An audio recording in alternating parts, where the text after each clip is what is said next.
Well, thank you very much, Monica, and thanks to all of you for being here. I have to say, I think we wrote these sort of notes for Monica, I don't know, maybe a few months ago, because the Network for Greening the Financial System now has, I think, close to 40 members, and just indicative of how fast this field is moving. So anybody who looks at financial sector issues can only marvel also at the sheer number of regulatory and policy initiatives that have been launched around sustainable finance over the past few years, literally hundreds of them, from virtually none a decade ago. And these initiatives target not only banks and insurers, but also institutional investors, as policymakers seek to channel private sector funding to address environmental and other sustainable development goals. They're everywhere, from the G20 to the Financial Stability Board, to the aforementioned Network for Greening the Financial System, to Japan's biggest pension fund, to China's green investment principles for the Belt and Road. And of course, the European Commission's action plan is, with all of its component parts, has been a key driver, not just in Europe, but around the world, as I can attest, as they were recently in the US doing something of a roadshow of the action plan. And all this is really welcome, but it does raise concerns about regulatory fragmentation and highlights the need for policies to be well aligned across geographies. These initiatives are looking to address some very fundamental and challenging questions, like about taxonomy. How do you define what's green, what's brown, and how can you incorporate shades of green? And lastly, I just want to emphasize that the push to mainstream sustainable finance is bottom-up as well as top-down. All these policy and regulatory initiatives are complemented by the efforts of private sector firms, which have likewise really blossomed over the past decade or so. We've moved well beyond a kind of small corporate social responsibility department in a nice quiet corner of the building working on good works in the local community. And of course that's vital, right? CSR is vital, but it's only one part of a much bigger picture.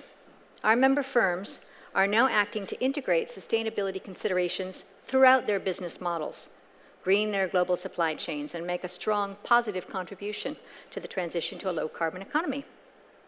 So with that in mind, we've brought together policymakers and private sector firms to talk through these issues and share their perspectives on this amazingly dynamic field of sustainable finance. And do keep in mind that we are taking questions over the app, and Martin here has said he's happy to have a debate on questions like taxonomy, so fire away. Okay. Daniel, I want to start with you. The Network for Greening the Financial System was pretty much just a concept a couple of years ago, and now it's, 40 plus members, 3 very active work streams, and they've just done their first comprehensive report. So with that in mind, how do you see the role of central banks and supervisors in addressing climate risk and broader ESG risk? Thank you, Sonia. So if I take a very quick step back, I got involved in the whole sustainable finance agenda out of sort of HSBC's Office of the CEO a year and a half ago. And I think a year and a half ago, which isn't long ago, it really was mostly a buzzword. And I think over the last year and a half, we've seen a tremendous amount of development. A lot of public news, the green bond market doubling every year, a lot of asset managers and pension funds coming out, making commitments. But I think we also realize that we're now coming to a point that if we want to move beyond the, say, 1% of market being green to something bigger, which I think many of us share that aspiration, we probably need a little bit more rigor. Rigor from probably governments setting a little bit more guidance of what is green, what is not green, what is sustainable, what is not sustainable, and regulators moving this agenda more into the boardrooms, into the mainstream. And so I think that the development that we see from regulators is quite encouraging, mostly because I think they're quite honest by saying they also don't know how it works. So I realize that in the work that we do together between the IIF and the NGFS, but also the work that we do between HSBC and the Bank of England, that this is actually exploring it together, because we both know there is a very, very important agenda ahead of us, but we need to work through how we'll actually materialize, because there's so many unknowns on that journey. So the NGFS published their report recently with 3 big elements in it. One is, how do you integrate climate risk into risk management? The second one is, how do central banks actually adopt it in their own portfolio management? And the third element is, how do you use scenarios and stress testing to create a better dynamic on actually understanding what risks do you run. The Bank of England, in a very similar way, work on four big topics. They work on governance, risk management, scenario analysis, and disclosure. So you come always to the same topics, and I think we all need to find a way over the next 12, 18 months on aligning these views and creating a framework that allows us to take the green finance market, sustainable finance market from 1% of total capital markets to something that's a bit bigger than that. Yeah. Well, Martin, Daniel refers to the sort of collaborative process, and there's no doubt that what the Commission has done with the action plan has been tremendously collaborative and consultative with the industry. But tell us about the action plan as a whole. You know, what were your original goals, and what have you accomplished, and how far have you come? Thank you very much, Sonia, and good afternoon. We have tried to make sure that the financial sector supports the real sector on their transition path to sustainability, and not only to climate neutrality by 2050, but to be able to meet the SDG goals more broadly. Now, as you know, we have defined 3 big objectives. The first one, shifting the trillions and reorienting capital flows to sustainable investment. And there are many actions in this area where we are trying to develop smart tools and policy initiatives, not only regulation in this case, but also in the first place, useful policy tools for investors, such as taxonomy, such as the green bonds, such as labels, such as low carbon benchmarks. The second objective is about mainstreaming sustainability in the way how the financial sector works, because there are also risks to the financial stability and to the financial sector itself if nothing happens. So we also need to make sure that financial sector acts and integrates ESG considerations in the way how financial sector works. And finally, the third objective is to enhance transparency and promote long-termism. Now, in our action plan, we had 10 actions, which, by the way, are quite substantive. We have basically acted on all of them. This doesn't mean that we have delivered all of them yet, but we are very close to deliver on most of those actions by the end of this year. I mean, many of the actions have had a deadline, very ambitious deadline, by the end of 2019. And one of the goals that we, for instance, set for the taxonomy on climate is that by the end of this year, be committed to have the taxonomy ready on climate-related objectives so that investors can act upon it. So we had also prioritized climate objectives. Now, we also have achieved 2 big kind of progress in terms of the legislation and in terms of legislative action. The action plan is a combination of regulatory actions, and as you know, I mean, we have proposed 3 proposals, one on the disclosure by institutional investors and asset managers. This proposal has been already agreed by the Parliament and the Council. It will enter into force in 2021. Then we have the proposal on the low carbon benchmarks, also agreed politically, so it will become a reality in 2020. And the remaining piece that we are still negotiating is the proposal on taxonomy. That again, we are still, obviously, this is the most controversial and maybe the most sensitive piece from the political point of view, so we are still negotiating. The Parliament already voted a position, but we are still obviously making sure that there is progress in the Council as well. Finally, Sonia, you mentioned the importance of very strong partnership of this project. I do believe that this project really requires this strong partnership between the public and private sector. And you know, all these recommendations that we got from the HLAC basically allowed us to really design policy tools that, in the first place, the industry was calling for. So I mean, we try to be a little bit smart here and not to pretend that we have all the answers ourselves as bureaucrats, and that we need the sector to do this together, because these challenges are so huge that we cannot, I mean, do it only at the political level. The public money is not sufficient. We need a buy-in from all stakeholders. And Judson, on that note, you've been looking at the kind of regulatory and policy landscape for many years, looking at the action plan and these other initiatives. How do you see the direction of travel? Yeah, I've been around regulatory topics for my whole career in finance, more than 20 years now.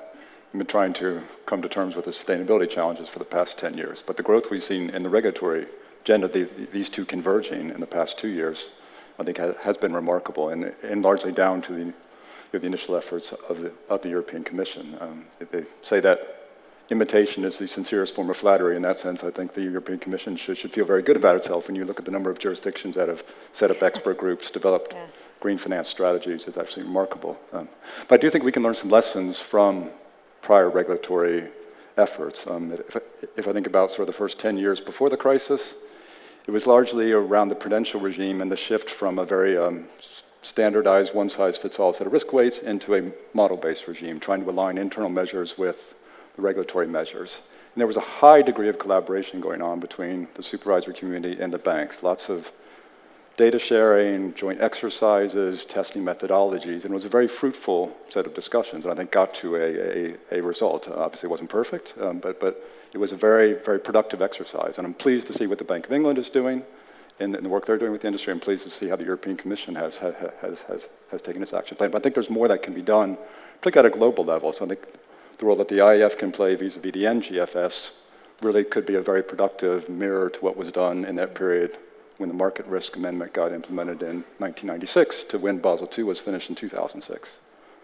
Now, post-crisis, I think there are also some lessons we can take from that regulatory development too. It was obviously different, many different topics running in parallel, top-down driven, but I think there are some clear lessons there too, and in terms of an agenda that was set in some way at a principal level, 2010 in Pittsburgh, but essentially here we are 10 years later still grappling with some of the topics, and I think there's some that move very quickly, sometimes good, sometimes bad. I think in the derivatives world, for example, a number related the trading mandates, some of the clearing rules got implemented very quickly, differently in different jurisdictions. We saw the bifurcation of markets, which really wasn't helpful.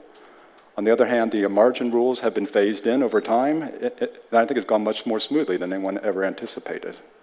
I also think a little bit about recovery and resolution plans. I was involved in the drafting of the initial recovery and resolution plans for UBS.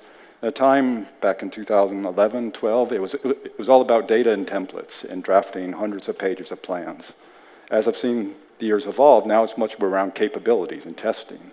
And so I think the regulatory community and the banks have honestly gotten smarter, come to a different view on what's most important for resolution. So I think we need to be a little careful about not fixing things too early, or at least giving ourselves the ability to change our minds as we learn and we figure out what better regulatory approaches may be.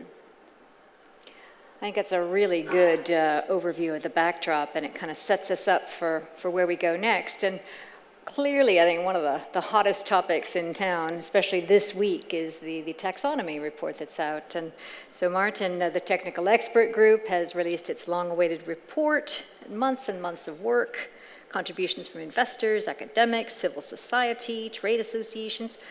How do you see, where are the key points for you, and what's ahead in terms of further consultation and finalizing this work? Thank you, Sonia. In the first place, the technical expert group actually had 4 tasks, not only the taxonomy. I don't want to diminish, obviously, the importance of the other 3 topics, so I just would like to recall that apart from taxonomy, the technical expert group also worked and developed a proposal for an EU green bond standard. They have also worked on the technical details of the low carbon benchmarks that would underpin the legislative proposals, and also disclosure for benchmarks taking into account the ESG considerations. The technical expert group also provided a very valuable input in terms of the corporate disclosure. They have basically translated the work of the TCFD into the European framework. We have a non-financial reporting directive, and they have given us some proposals how to do that. And this week, the Commission adopted the revision of this non-financial reporting guidelines that will also help the investors to get the relevant information from corporates. Here I should say they are non-binding, so again, not mandatory yet, but it's already a very big step forward. Now on taxonomy, you asked specifically about taxonomy. The group has worked for a year, and it's not only a group of financial sector. They have soon realized that in order to gather all the expertise, they also would need to reach out to additional experts. So there was an army of people working, and many of you, have been involved, and thank you very much for all the contributions. I think that the key, basically, finding from this work is that there is actually a way how investors can make a big impact if they want.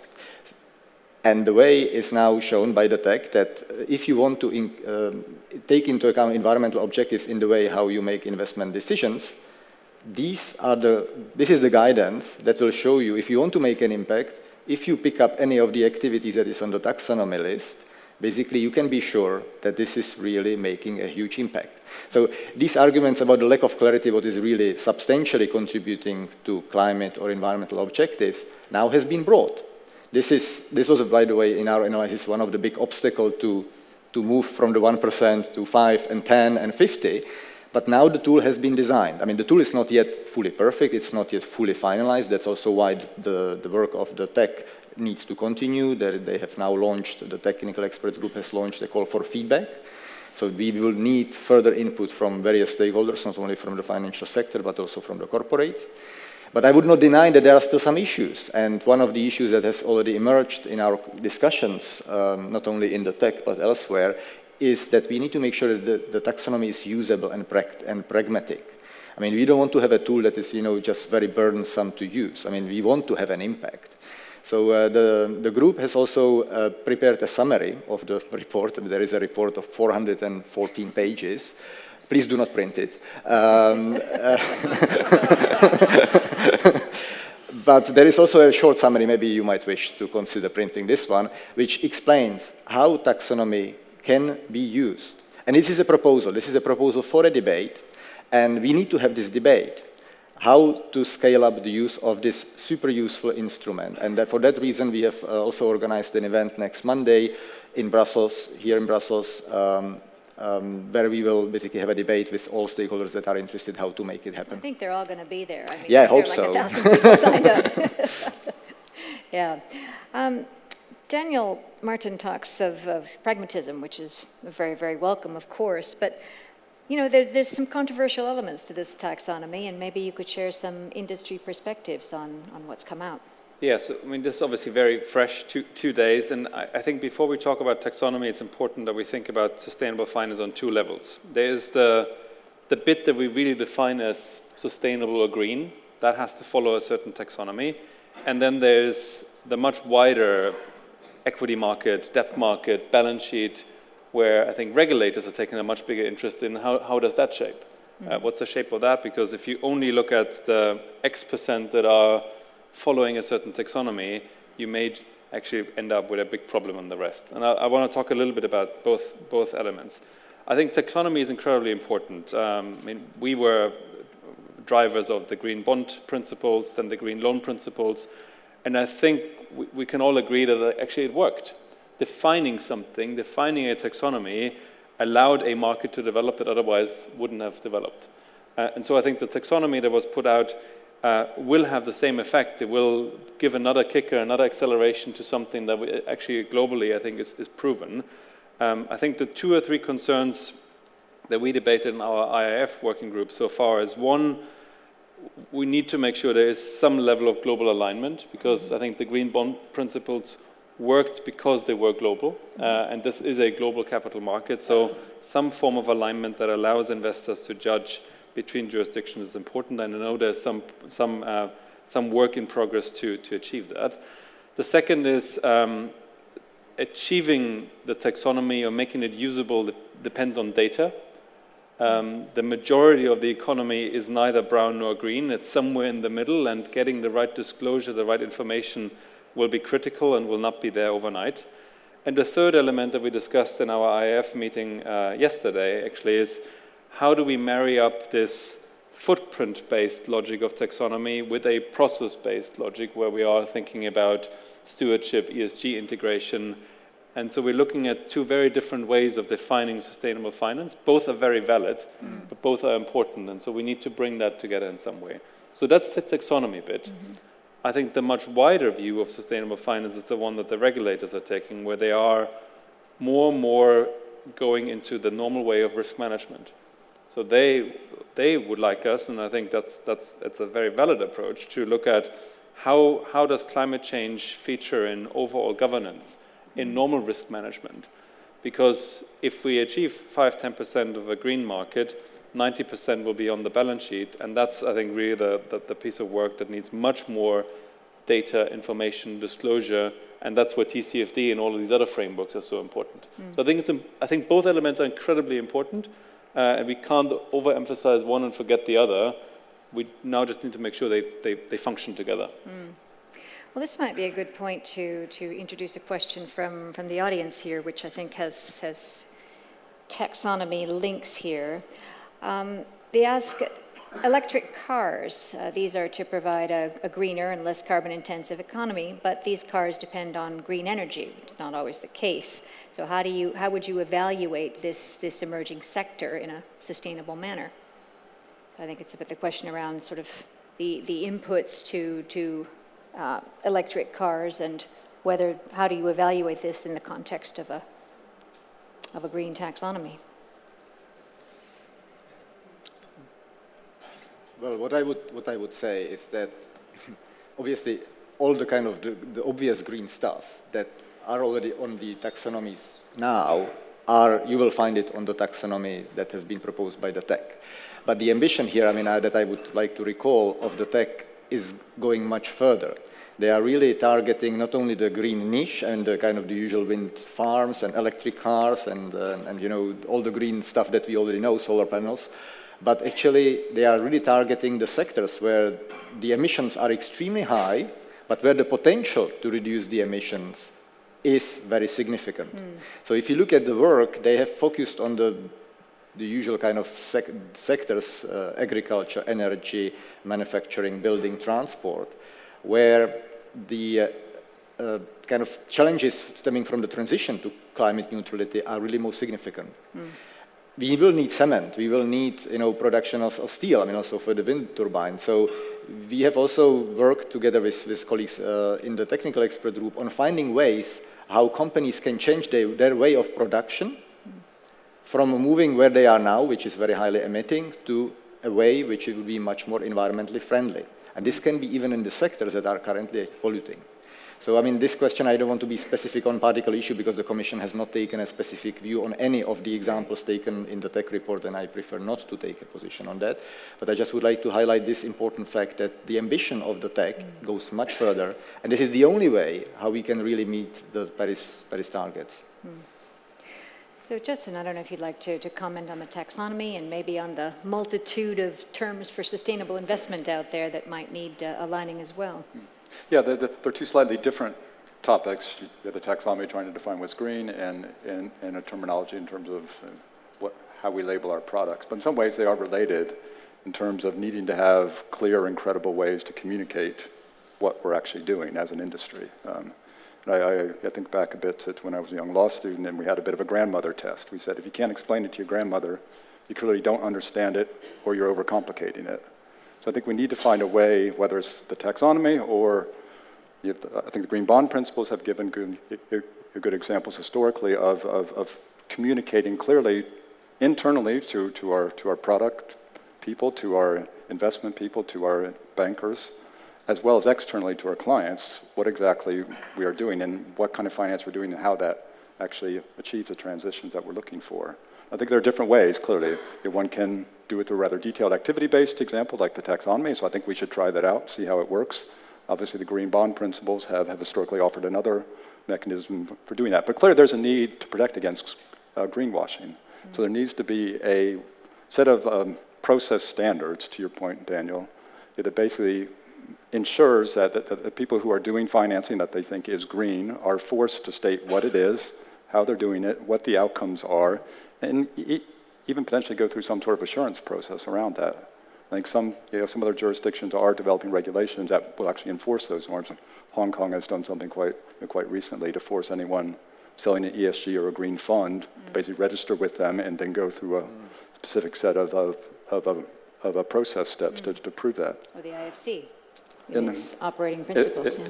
And the IFC operating principles are also in that vein. Now, on the terminology side here, honestly, I would be a bit self-critical of us as an industry, that I think we have overcomplicated what is not necessarily so complicated.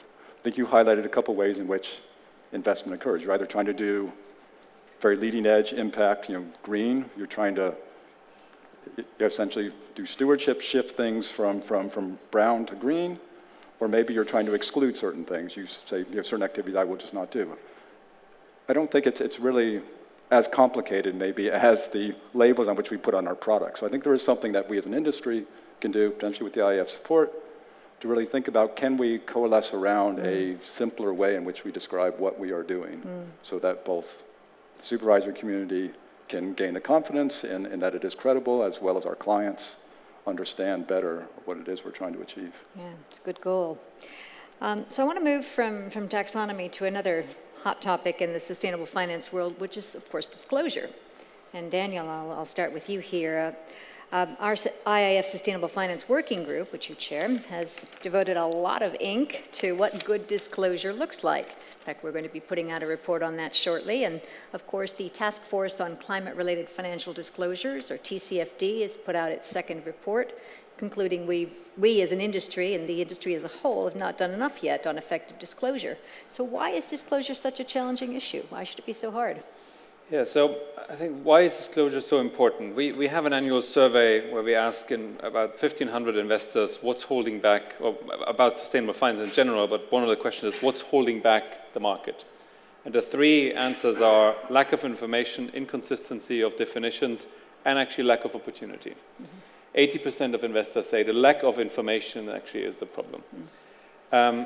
In that same survey, we do ask people, do you know, are you aware of TCFD? And last year, 8% of investors answered they are aware. 8%. So I think there are two important tasks here. One is improve the uptake and the quality of disclosure. TCFD is a fantastic framework, but also improve the awareness and engagement from investors. On the TCFD adoption and standards, what I think is happening at the moment is a very healthy process of many organizations going through that journey. For us, adopting TCFD was transformational because it meant audit committees, risk committees, boards, auditors had to go through it. And that changes the nature of the beast because it becomes real. It's no longer a nice report that you put somewhere on the website and hope nobody reads it. So it had a huge impact on the way we think about the data, the quality, the engagement, the governance around it. And I think it was really impactful. But when you then look at all the disclosures, everything looks very different. So for the market at the moment, it's very hard to use that information. So while I think the process was incredibly healthy at the beginning, I think we now need to come together as an industry and define a little bit more what good disclosure looks like, because if we don't do it, somebody will do it for us. So I don't think that anything that happened so far is wrong, because people needed that time to engage and build the muscle. That muscle now needs to come a little bit more into consistency. And one thing that we discussed yesterday in our IIF working group is whether we as an industry actually want to come up with what a good template could look like to be ahead of other people telling us what that template should be. Yeah. On the investor engagement, I think that's incredibly important because so many people are asking for it, but at the moment we don't see at scale that the portfolio managers that actually manage and hold the shares are also the ones that engage in ESG. It's normally two very, very different groups. Some are very, very senior and the others very often are the most junior. And we don't see that level of engagement and connectivity yet. And so I think there's an important element. We put out our TCFD disclosure in February this year with our annual report with a few quite striking numbers, and we get 0 questions about it. So I think there's a lot more to do on both sides. Judson, Daniel talks about lack of comparability at a firm level on corporate disclosure, but if you think about sort of international initiatives around disclosure, there are a lot, right? I mean, you've got the EU Non-Financial Disclosure Directive, you have the French Article 173, you've got comply or explain approaches, voluntary guidelines, the GRI, the Integrated Reporting Framework, TCFD. Do we need some consolidation here? Yeah, short answer is yes. I think there was an article in the FT earlier this year that cited something on the order of 240 different disclosure standards across sectors, but still, it's clearly too many. I think they do logically break down into kind of 2 different types. One is more the sort of the GRI type disclosure, which is about sort of stakeholders, impact on broader society, and then there are the ones that are more about financial materiality, the TCFD being a prime example, SASB being another example. But then clearly there is a need for consolidation there. There's also a bit of a dependency question, at least for the financial sector, and that financial sector in many cases relies on the corporate sector to make its disclosures so it then can do the analysis that it needs, or it can basically be in a good position to use things like the taxonomy. So I think we do have a staging question here we need to need to work through. But on that absolute question of, do we need consolidation? Yes, I think there are some good steps there. The EU has basically taken bits of the TCFD and tried to embed it into the non-financial reporting directive. The Hong Kong Exchange is doing the same thing currently. So I think that's a good example of everyone latching on to one standard and saying, okay, if we have our own regulations locally, let's at least reference back to or embed in. So I think there can be more of that done over time as well. So Martin, you had mentioned earlier the Commission published guidelines on how firms report climate-related information, integrating the recommendations of the TCFD and taking account, of course, of the taxonomy under development. And so what were your goals with these guidelines? Well, we have acknowledged that the availability of relevant information for the investors is a big issue, and we should not really underestimate the importance of having the right data. So we wanted to make sure that all the great work done at the FSB and TCFD work is duly integrated in the EU legal framework, which is, as I have said, the non-financial reporting directive and the accompanying guidelines. Now, in the directive itself, there is already a general requirement to integrate and also publish some information about ESG, but the requirement is very vague. And in light of the climate urgency, we just thought it's just really high time to also update those guidelines. Now, we have done all the work, and we have basically now made sure that these guidelines are fully in line with the TCFD, but we have gone even further. And we have gone further in two ways. I don't want to simplify too much, but the TCFD work is really more about the impact of climate on the companies and on the risk profile of the companies and how these companies basically handle those risks. We have gone further. We have also encouraged now firms to disclose what is the impact of their activities on climate, which should ultimately allow investors who are interested in impact strategies and some strategies that really make a difference, understand not only those that are making a positive contribution, but also those who are making a bit less positive contribution. So here we are encouraging firms not only to disclose how they integrate climate-related risks in the way how they run their business, but also the impact of their activities, of their operations on climate. So it goes both ways, and it's really very important to us. And the second element which is linked to that, one way or another, is we wanted to be consistent and coherent with our own framework. And one important tool is taxonomy. And in our legislative proposal, the only requirement that we have introduced in our legislative proposal on taxonomy is not a behavioral requirement that you have to invest in activities that are on taxonomy and divest from certain assets that are not having anything in common with taxonomy. The only requirement that we have proposed is a disclosure requirement, i.e. that investors that sell their products as green, they would have to disclose whether and how they use taxonomy.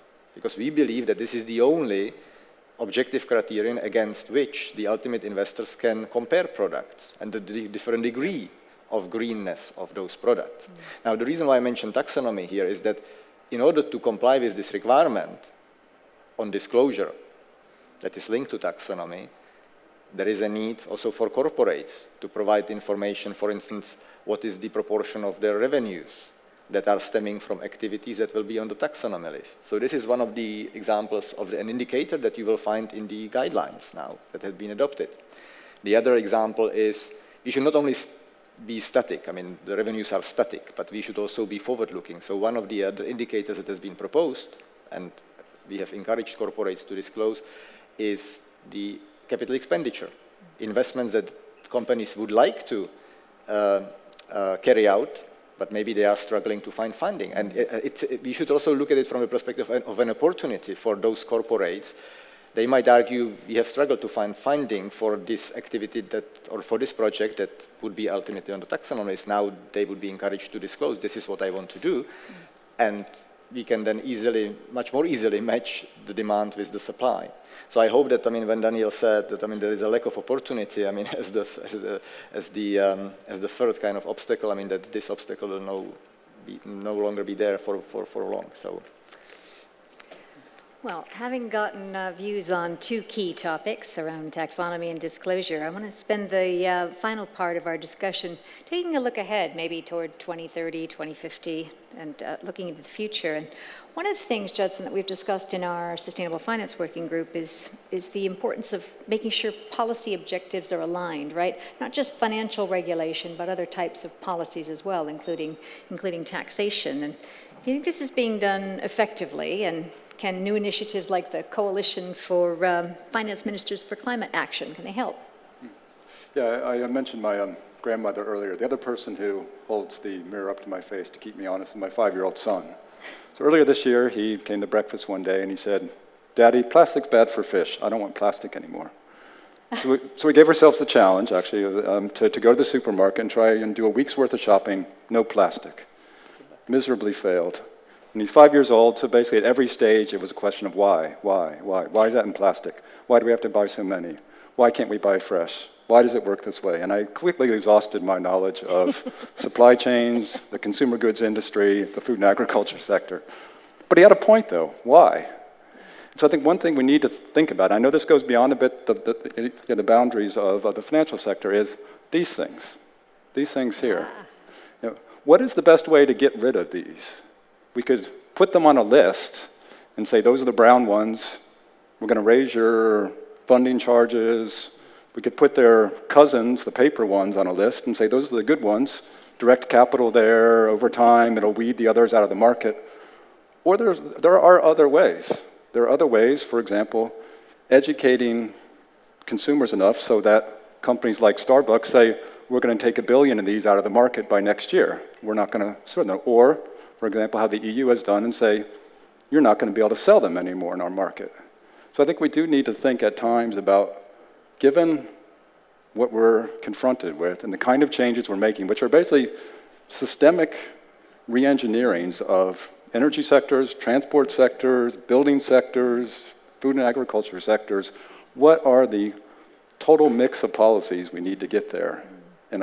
So I think what the Helsinki principles came out with, the finance ministers who said they're committed at some form to more transparent pricing of carbon, I think is a good step forward. Now, not everyone signed up to that. But certainly one thing, honestly, we could think about as an industry is, do we want to think about doing some form of shadow pricing?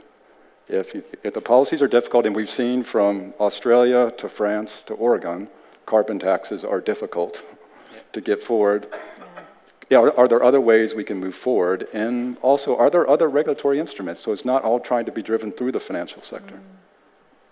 So really, really well put. And Martin, I think, we've been thinking a lot about your plans for an international platform on sustainable finance. And of course, the European Commission has been working toward a carbon neutral Europe and leading the way on this global coalition for action. And I should mention here the European Investment Bank, and they've got their green bonds and a big emphasis on sustainable financing. So look into the future. How is this international platform going to work? Can we bring in your finance ministers, your other policymakers? Tell us about it.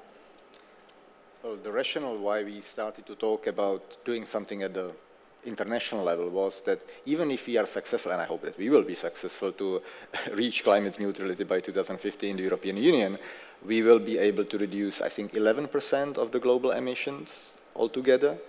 Now, we are obviously aware that especially emerging markets and developing countries are facing significant challenges on their transition path as well. And we were kind of interested in what the other jurisdictions that are very keen on promoting sustainable finance are doing.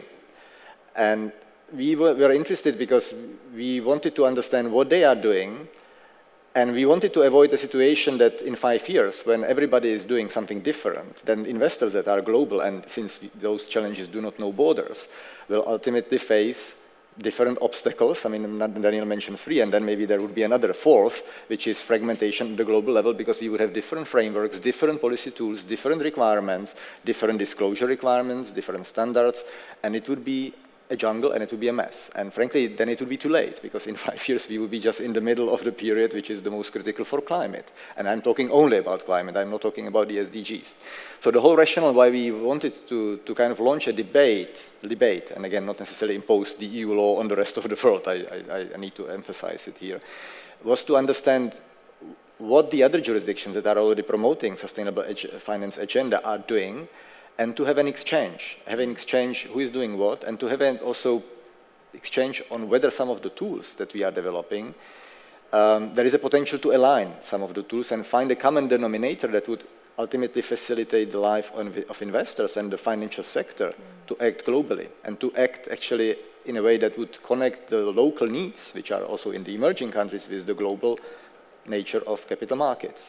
So this is the objective.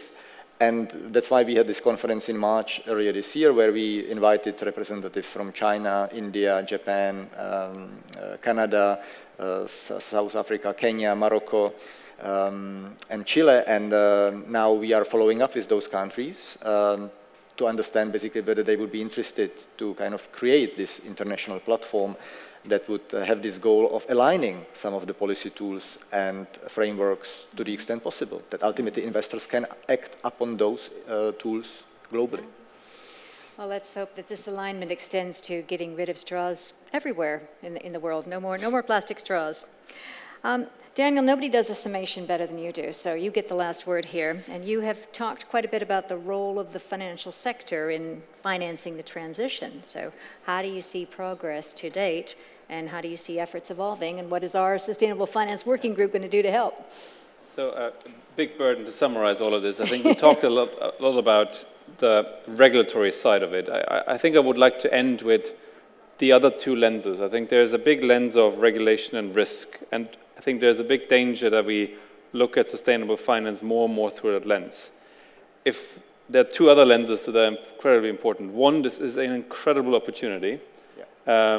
The transition to a low-carbon economy alone is 100 trillion investments that are going into technologies, infrastructure, buildings that is needed between now and 2030.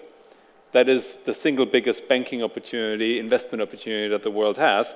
Some of these are already very real. Some of them will need a little bit more support by policymakers, by the industry. So I think there's the risk regulation side, there's the opportunity side, and then I think the third one is actually the most important.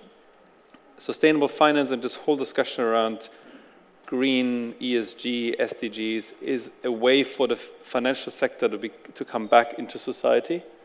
It is one of these incredible ways to actually be relevant again after 10 years of restructuring. And I think it is not discussed enough, and is so important because it allows us a seat back at the table 10 years after we lost that seat. Maybe I'll leave it there.